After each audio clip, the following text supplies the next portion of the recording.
बिस्मिल्लाहिर्रहमानिर्रहीम। अस्सलाम वालेकुम फ्रेंड्स, कैसे हैं आप सब। उम्मीद है आप सब ठीक ठाक होंगे, खैरियत से होंगे। वेलकम करती हूँ आपके अपने चैनल इजी किचन रेसिपीज़ में। आज मैं आपके साथ बहुत ही मज़ेदार से चपली कबाब की रेसिपी शेयर करूँगी।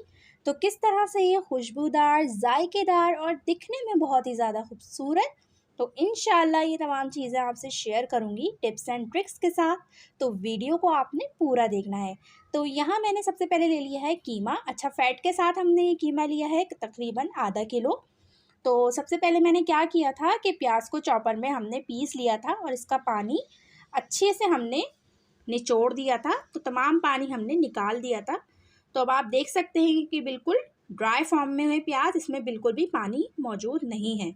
तो ये एक टिप है कि इसके अंदर बिल्कुल भी पानी मौजूद नहीं होना चाहिए। तो हमने इसके अंदर ये शामिल कर दिए हैं और इसी के साथ ही हम शामिल करेंगे इसके अंदर हरा धनिया, हरी मिर्चें 2 टेबल स्पून।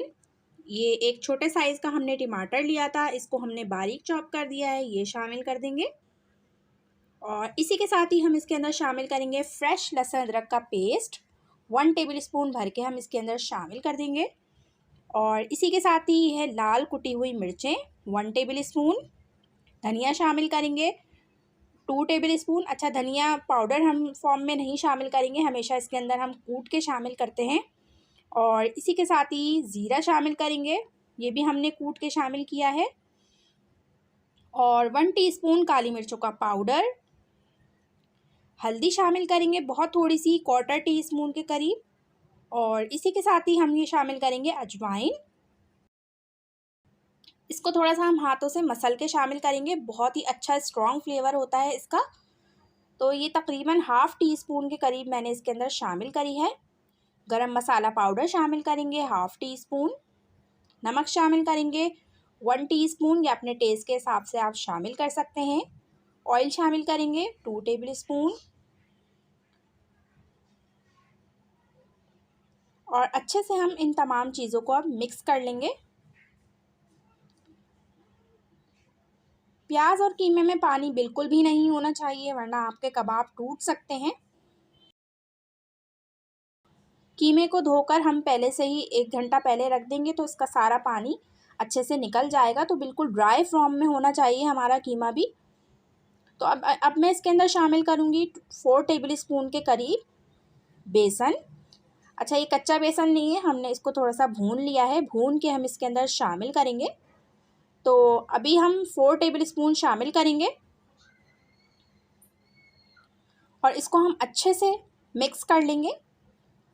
जितना अच्छा हम इसको मिक्स करेंगे, इतना ही अच्छा इसका रिज़ल्ट आएगा कबाबों का। तो बहुत ही अच्छे से इसको हमने मिक्स करना है, तकरीबन 5 से 10 मिनट हम इसको इसी तरह से मिक्स करते जाएंगे। तो अब हम इसको 1 घंटे के लिए रख देंगे मसाला लगाकर। बहुत ज़्यादा देर हम इसको नहीं रखेंगे, जस्ट 1 घंटे बाद हम इसके ज़बरदस्त से कबाब बनाएंगे। तो 1 घंटे बाद हमारा कीमा बिल्कुल रेडी है अब। और ये मैंने लिए हैं टमाटर, इसके हमने स्लाइस कर लिए हैं बारीक बारीक इस तरह से खूबसूरती के लिए। तो हाथों को हमने थोड़ा सा ऑयल से ग्रीस कर लिया है। अब हम इसको कबाब की शेप दे देंगे। अच्छा, ख्याल रहे ये कबाब बहुत ज़्यादा मोटे नहीं बनते हैं, ये बिल्कुल पतले पतले से बनते हैं, क्योंकि कीमा जो है बिल्कुल ही कच्चा होता है। तो ये अंदर तक पक जाते हैं पतले कबाब बनाने से। बहुत ज़्यादा मोटे बना लेते हैं तो फिर अंदर से हमारा कीमा कच्चा रह जाता है। और ये थोड़े से बड़े साइज़ के बनते हैं इस तरह से। और इस तरह से मैंने सेंटर में इसमें टमाटर लगा दिया है, तो ये बहुत ही खूबसूरत सा हमारा कबाब बन गया है। इसी तरह मैं तमाम कबाब बना लूँगी। तो उम्मीद करती हूँ रेसिपी आपको पसंद आ रही होगी। रेसिपी पसंद आए तो लाइक शेयर कमेंट्स करें, और हमारे चैनल को सब्सक्राइब नहीं किया है तो जल्दी से हमारा चैनल ज़रूर सब्सक्राइब कर लें। तो ये देखिए, यहाँ हमने तमाम कबाब इस तरह बना लेंगे और फिर हम इसको एक एक करके फ्राई कर लेंगे। अच्छा, बहुत ज़्यादा ऑयल शामिल नहीं किया है मैंने इसमें, शैलो फ्राई हम इसको करेंगे।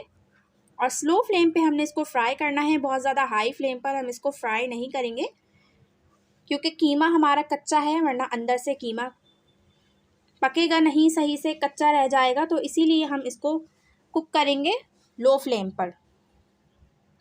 तो हम दोनों साइड से इसको बहुत अच्छा सा फ्राई कर लेंगे। तो ये देखिए 5 से 6 मिनट हमने इसको एक साइड से फ्राई करा है। तो अब हम इसको पलट देंगे इस तरह से आराम से। तो ये देखिए कितना खूबसूरत गोल्डन ब्राउन कलर आ चुका है कबाब में। इसी तरह हम दोनों साइड से इसको फ्राई कर लेंगे। तो तकरीबन 8 से 10 मिनट में हमारे कबाब फ्राई हो जाते हैं। तो ये देखिए बहुत ही मज़ेदार शानदार से हमारे चप्पी कबाब बनकर बिल्कुल तैयार हैं। बहुत ही मज़ेदार सी ये रेसिपी है, घर में ज़रूर ट्राई करें। मुझे उम्मीद है कि आपको मेरी ये रेसिपी बहुत पसंद आएगी। इंशाल्लाह नेक्स्ट रेसिपी के साथ फिर हाज़िर होंगी। तब तक के लिए मुझे इजाज़त दीजिए। अल्लाह हाफ़िज़।